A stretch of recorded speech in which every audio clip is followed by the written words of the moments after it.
My name is Rachel Balma, and I'm an MFA Interaction Design candidate at the School of Visual Arts. Interaction design is the study of the relationships between people and people, people and machines, and machines and machines. There are so many different routes that it can take. It could be the screen interface of an application, or it could be designing the experience of a patient going into a hospital.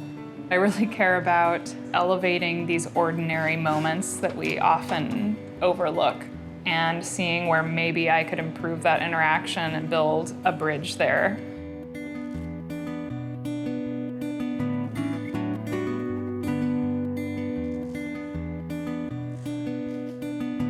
I started off in undergrad as a classical singer.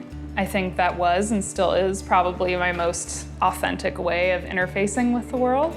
In 2013, I went to a concert at Madison Square Garden, and I suffered an acoustic trauma there. I lost a little of my high-frequency hearing, and I also acquired a condition called tinnitus, which is a constant ringing in the ears that I still have to this day. So it was a huge sensory perception shift and just like completely changed the way I heard. It was especially difficult for me because I had this background where music was kind of like my primary means of communicating. In adjusting to that, I started becoming more curious about how other people perceive the world because it changed the way I perceive the world so fundamentally, and I'd never considered that before. What it must really feel like to be in somebody else's sensory shoes. I wanted to explore the experience of music for people who don't have full control of that sense of hearing.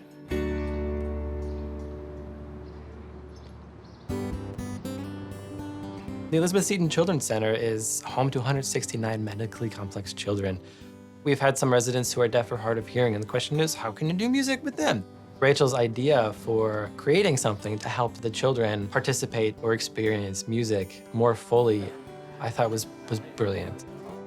Music is a multi-sensory thing. I think the bias is that you say music, and I think the first thing someone will think of in terms of how they sense it is they hear it. But you also literally feel it. Since the last time I saw you, I've been working with Brian on kind of the part of this that is going to actually attach to the guitar. Rachel's project is a blanket that vibrates with how I'm playing my music. Imagine what you're hearing, imagine feeling that instead of hearing it. So the blanket itself was not something that occurred to me immediately. I really wanted to make sure I was designing within this community and not just trying to be outside and designing for. I sat with James and a couple of the other therapists joined in, and it was kind of more of that co-design process that helped eke out the idea of this blanket. I think there's something special about it being a blanket. It can adapt. It's soft, it is flexible, it can be wrapped around somebody. You can lay somebody on it. There's something innate about that feeling of warmth and comfort that comes from a blanket too. The first time going to test with the residents at Elizabeth Seton Children's, I was nervous. I didn't know if what we'd been building all of this time was going to be meaningful for them, but that was just part of the process, and luckily it was a good outcome. In music today.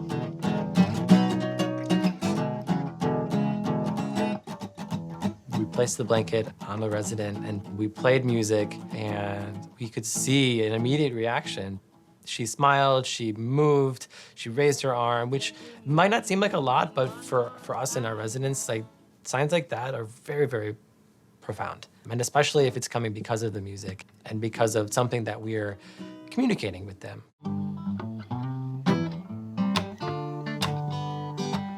I heard you singing in music.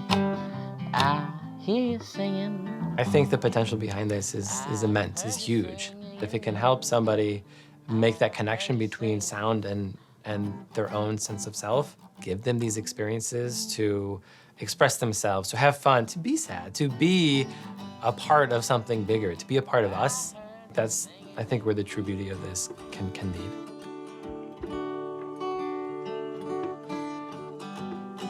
I think art in general either presents us with a new perspective or asks us to take a new perspective. It transports us. And that's definitely something that I did intentionally with this project. It was kind of the answer to an opportunity that I saw in the world, but it was also a provocation to people who saw it, who might not need the solution, but to think about an experience we all share, which is music, from a totally different perspective.